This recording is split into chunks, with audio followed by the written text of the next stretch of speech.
الصلاة خير من النوم. اعوذ باللہ من الشیطان الرجیم. بسم اللہ الرحمن الرحیم. السلام علیکم ورحمۃ اللہ وبرکاتہ. میرے عزیز بھائیوں بہنوں اور بچوں، اللہ تعالیٰ کے سبھی نام بہت پیارے ہیں، بہت خوبصورت ہیں، اور یقیناً ان کی تاثیر بھی بہت زیادہ ہے.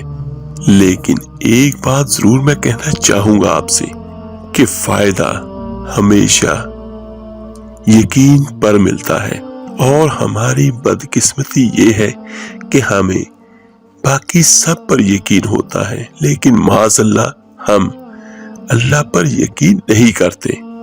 اللہ کی رحمت، اللہ کا کرم بہت ہے.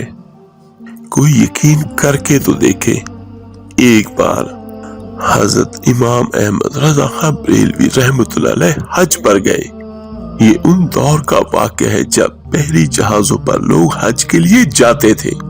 تو راستے میں تیز طوفان آ گیا سمندر میں، اور ان کا جہاز ہچکولے کھانے لگا تیز طوفان کی وجہ سے. تو جہاز میں سے بہت سارے لوگ اعلیٰ حضرت کے پاس آئے اور کہنے لگے، حضور دعا فرمائیے. تو یہ سن کے حضرت امام احمد رضا رحمۃ اللہ علیہ فرمانے لگے، تم فکر نہ کرو، یہ جہاز ڈوبے گا نہیں، منزل تک جائے گا. یہ سن کے وہ لوگ کہنے لگے، حضور کرامت نہ سنائے، دعا کیجئے. تو فرمانے لگے، یہ سن کے حضرت امام احمد رضا خان بریلوی رحمۃ اللہ علیہ، میں کوئی کرامت نہیں سنا رہا، جاؤ جا کر بیٹھ جاؤ، یہ جہاز منزل تک جائے گا. تو جہاز والے کہنے لگے، ہم دعا کے لیے کہہ رہے ہیں اور مولانا صاحب دعا نہیں کر رہے اور کرامت سنائے جا رہے ہیں. میرے عزیزوں، جب انسان اس سٹیج پہ ہو کہ اسے موت سامنے نظر آنے لگے تو پھر لوگ کلمہ بھی جلدی پڑھ لیتے ہیں، ورنہ جو آج کے حالات ہیں تو کلمہ شریف صرف گلوں پر پڑھنے کے لیے ہی رہ گیا ہے. جب جہاز پوری طرح ہچکولے کھانے لگا طوفان کی تھپیڑوں سے تو سبھی پڑھنے لگے لا الہ الا اللہ، اور پھر اعلیٰ حضرت کے پاس ہے اور کہنے لگے، حضرت دعا کیجئے.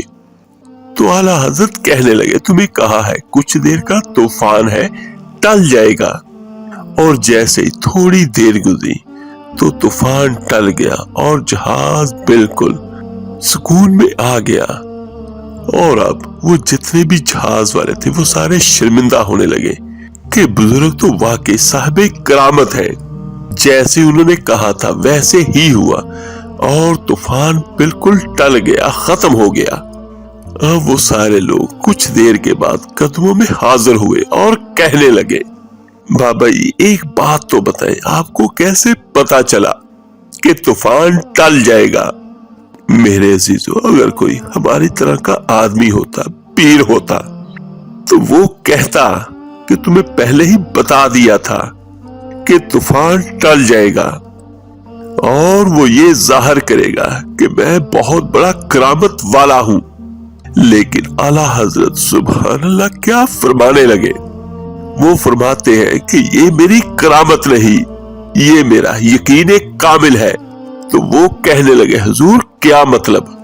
تو فرمانے لگے، اعلیٰ حضرت میرے آقا کریم صلی اللہ علیہ وآلہ وسلم نے سواری پر بیٹھنے کی دعا بتائی ہے، اور جب میں بیٹھا تھا جہاز پر تو میں نے وہ دعا پڑھ لی تھی. آقا کریم صلی اللہ علیہ وآلہ وسلم نے فرمایا دعا پڑھ لیا کرو، حادثہ نہیں ہوگا.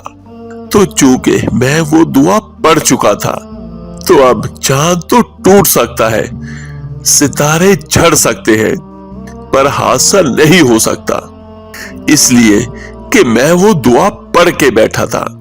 یہ دیکھیے کہ ان کا ایمان کتنا تھا اللہ کی رحمت پر، اس کے کرم پر، کہ انہیں یہ یقین تھا کہ جو آقا کریم صلی اللہ علیہ وآلہ وسلم نے فرما دیا وہ ہو گیا. میرے عزیز بھائیوں بہنوں اور بچوں، یاد رکھیے یہ جو کمزوری ایمان ہے اس کو دور کرے اور اپنے دلوں میں استقامت اور یقین کی دولت پیدا کرے۔ ہمارا سکون اللہ کے ذکر میں اور ہمارا اطمینان یقیناً آقا کریم صلی اللہ علیہ وآلہ وسلم کے قدموں میں۔ تو میرے عزیز بچوں، چلتے ہیں اپنے آج کے عمل اور وظیفے کی طرف۔ آج کا جو ہمارا عمل اور وظیفہ ہے یہ نماز ظہر کے بعد کا ہے۔ یہ نماز ظہر پڑھنے کے بعد آپ کر لیں، جہاں بیٹھے ہیں وہیں بیٹھے بیٹھے کر لیں۔ چند منٹ کا وظیفہ ہے۔ آپ کا منہ خانہ کعبہ کی طرف ہونا چاہیے، اور ایک بات ہمیشہ یاد رکھیے گا، جو بھی وظائف اور عملیات ہوتے ہیں ان میں شروع میں اور آخر میں درود پاک لازمی پڑھنا ہوتا ہے۔ بہت سارے بچے یہ پوچھتے ہیں کہ درود پاک پڑھنا ہے یا نہیں پڑھنا، یا کتنی بار پڑھنا ہے۔ تو اس کا یہی جواب ہے کہ جتنا زیادہ آپ درود پاک پڑھ سکتے ہیں اتنی زیادہ رحمت ہوگی، اور اتنا زیادہ جلدی آپ کا کوئی بھی عمل یا وظیفہ قبول ہوگا، کیونکہ ایک بار درود پاک پڑھنے سے آقا کریم صلی اللہ علیہ وآلہ وسلم کا ارشاد مبارک ہے، جس کا مفہوم کچھ یوں ہے کہ جو درود پاک پڑھتا ہے اللہ کے فرشتے اس پر رحمتیں کرتے ہیں، اللہ کی رحمتیں ہوتی ہیں۔ اور ایک روایت میں یہ ہے جس کا مفہوم کچھ یوں ہے کہ جو بندہ ایک بار درود پاک پڑھتا ہے تو اللہ تعالیٰ 10 بار اس پر رحمت کرتا ہے۔ تو جتنا زیادہ آپ درود پاک پڑھیں گے اتنی زیادہ رحمت ہوگی۔ لیکن پھر بھی میں ریکمنڈیشن کرتا ہوں، لیکن پھر بھی یہ ضرور ہے کہ کم از کم اگر آپ کسی بھی وظیفے اور عملیات سے پہلے درود پاک پڑھنا چاہتے ہیں تو 11 بار تو ضرور پڑھیے گا۔ اگر زیادہ پڑھنا چاہیں 21 بار، 41 بار یا 100 بار، تو اتنا زیادہ جلدی آپ کا عمل یا آپ کا وظیفہ اس کا اثر شروع ہو جائے گا انشاءاللہ۔ تو آج کا جو عمل اور وظیفہ ہے یہ اللہ تعالیٰ کے ببرکت ناموں کا یا کریم یا اللہ ہو، یا کریم یا اللہ ہو، یا کریم یا اللہ ہو۔ اور یہ صرف ہم نے بعد نماز ظہر صرف 100 بار پڑھنا ہے، بہت زیادہ وقت نہیں لگے گا۔ اس کے فائدے اور فضیلت میں آپ کو بیان کرتا ہوں۔ یا کریم اللہ تعالیٰ کے اسماء الحسنہ میں سے 43ویں نمبر پر نام ہے، الکریم نام ہے۔ الکریم کا مطلب کیا ہے؟ بہت کرم کرنے والا۔ اور الکریم کا مفرد عدد 9 بنتا ہے، یعنی 9، یعنی جب بھی کوئی اللہ کا بندہ یا اللہ کی بندی اس کا وظیفہ یا ورد کرے گا تو ہر 9 دن کے بعد اللہ تعالیٰ اپنی رحمت سے اس کو جلال عطا فرمائیں گے انشاءاللہ۔ اور قرآن پاک میں اللہ تعالیٰ نے 3 مختلف جگہوں پر اس نام کو دہرایا ہے۔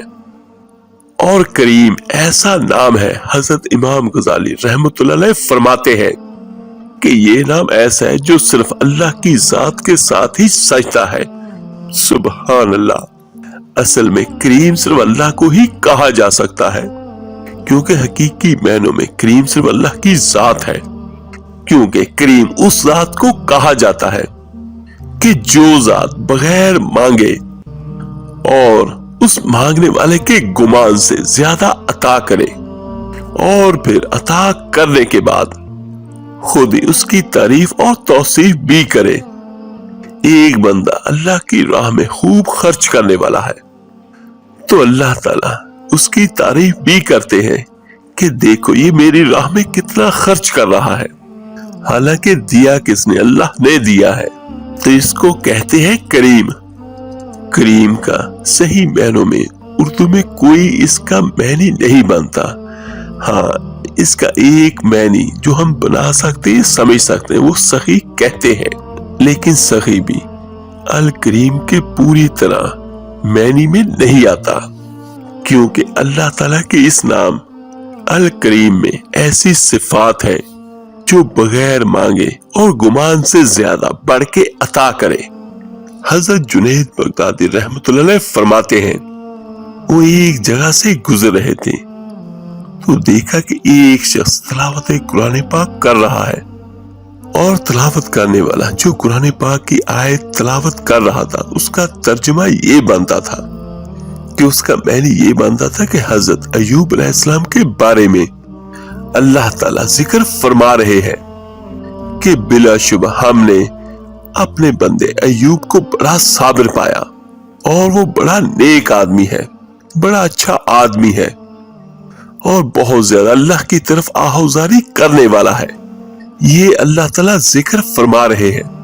تو حضرت جنید بغدادی رحمت اللہ علیہ نے جیسے یہ سنا تو آپ مسکرائے اور کہنے لگے کہ اللہ کی عجیب شان ہے، وہ واقعی کریم ہے، خود ہی صبر کی طاقت دی حضرت ایوب علیہ السلام کو اور خود ہی ان کے صبر پر تعریف فرما رہے ہیں۔ سبحان اللہ، ورنہ میرے عزیزو بندے کی کیا طاقت کوئی کانٹے کے چبھن پر بھی صبر کر سکے۔ یہ اللہ تعالیٰ کی عنایت ہے کہ وہ عطا کرتا ہے۔ تو یہ ہے کریم، اور جیسے میں پہلے آپ کو بیان کر چکا ہوں کہ اللہ کے سوا کسی دوسرے کو کریم نہیں کہا جا سکتا۔ الکریم کے بہت زیادہ فضیلت اور فوائد ہیں۔ اس میں ایک بہت بڑی تاثیر ہے کہ جو اللہ کا بندہ ہے، اللہ کی بندی یہ چاہتا ہو کہ اللہ تعالیٰ مجھے اپنی رحمت سے، اپنے کرم سے، غیب سے رزق عطا فرمائے، کہ میرے پاس کوئی اسباب نہیں، کوئی وسائل نہیں، اور اللہ تعالیٰ اپنی رحمت سے مجھے غیب سے رزق عطا فرمائے۔ اور ظاہر سی بات ہے کہ الکریم میں یہ صلاحیت موجود ہے۔ تو جو بندہ اس نام کا بکثرت ذکر کرے گا تو اللہ تعالیٰ اس کے تھوڑے وسائل کو بھی زیادہ کر دیں گے اور اس کے تھوڑے رزق کو بھی بڑھا دیں گے انشاءاللہ۔ اور ایک اس میں بہت بڑی تاثیر یہ ہے کہ جو اللہ کا بندہ یہ چاہے کہ میرے کاروبار میں برکت ہو، میری دکان میں برکت ہو، کوئی ذاتی بزنس کر رہا ہے جو بھی ہے، تو اس میں اللہ تعالیٰ کی طرف سے برکت شامل ہو، یعنی وہ یہ چاہے کہ اس کا سامان زیادہ سے زیادہ بکے اور زیادہ سے زیادہ سپلائی مجھے آئے اور زیادہ سے زیادہ گاہک میرے پاس آئے، تو اس نام میں یہ بھی بڑی تاثیر ہے کہ الکریموں کا ورد پاک کثرت کرے۔ اول آخر درود پاک پڑھنے کے ساتھ ساتھ یا کریموں کا بکثرت ورد کرے اور اللہ تعالیٰ سے دعا کرے، تو انشاءاللہ اللہ تعالیٰ جیسی نیت وہ کرے گا ویسے اس کو مراد ضرور عطا کریں گے۔ اور ایک اس کا بہت بڑا فائدہ یہ ہے کہ جو بندہ بہت برے حالات میں ہو، فکر و فاقہ ہو، پریشانیاں، مصیبتیں اور ہر طرف سے مصیبتوں نے اس کو گھیرے ہوا ہو، تو میرے عزیز بھائیوں، الغرض اللہ تعالیٰ کے مبارک نام الکریم کو پڑھنے کی فضیلت اور معجزات بہت زیادہ ہے۔ جو اللہ کا بندہ یا اللہ کی بندی اپنی جس حاجت کے لیے یا جس مشکل پریشانی کے لیے پڑے گا تو اللہ تعالیٰ اس کی مدد یقینی فرمائیں گے انشاءاللہ۔ اور اس کا جو عمل میں آپ کو بیان کرنے لگا ہوں یہ بہت آسان سا ہے اور ہر بھائی ہر بہن آسانی کے ساتھ کر سکتے ہیں۔ اس کو صرف آپ نے بعد نماز ظہر صرف ایک تسبیح پڑھنی ہے، اول آخر درود پاک کے ساتھ بسم اللہ الرحمن الرحیم، یا کریم یا اللہ، یا کریم یا اللہ، یا کریم یا اللہ، اور روزانہ پڑھے اور اپنی اس حاجت کے لیے پریشانی کے لیے دعا کرے، تو انشاءاللہ تعالیٰ دیکھیے گا کہ چند دنوں میں اللہ تعالیٰ کی رحمت ہی رحمت ہوگی۔ اور میرے عزیزو، ہم پر جو بھی مشکلات جو بھی پریشانی ہے یہ ہماری اپنے ہاتھ کی کمائی ہے، اور ہر مشکل ہر پریشانی کا حل اللہ کے ذکر میں ہے، اللہ کے کلام میں ہے۔ اور یہ اتنا پیارا اور خوبصورت عمل ہے کہ اگر آپ ساری زندگی اس کو پڑھتے رہیں تو ساری زندگی آپ پر ہمیشہ رحمتیں ہی رحمتیں ہوں گی۔ تو جب میرے عزیز بھائیوں بہنوں اور بچوں آپ اپنے لیے دعا کریں تو باقی سبھی بھائیوں بہنوں انسانوں اور جنات کے لیے بھی ضرور دعا کیجیے گا۔ اس ویڈیو کو لائک اور شیئر ضرور کیجیے گا صدقہ جاریہ سمجھ کر۔ آپ کے ایک شیئر کرنے سے جو کہ اللہ کا نام اللہ کا کلام پڑھے گا سنے گا، اس کا اجر اس کا ثواب آپ کو اور مجھے ہم سب کو ملے گا۔ تو ملتے ہیں جلدی انشاءاللہ تعالیٰ ایک نئے وظیفے عمل کے ساتھ۔ اپنا بہت بہت خیال رکھیے گا۔ اللہ حافظ۔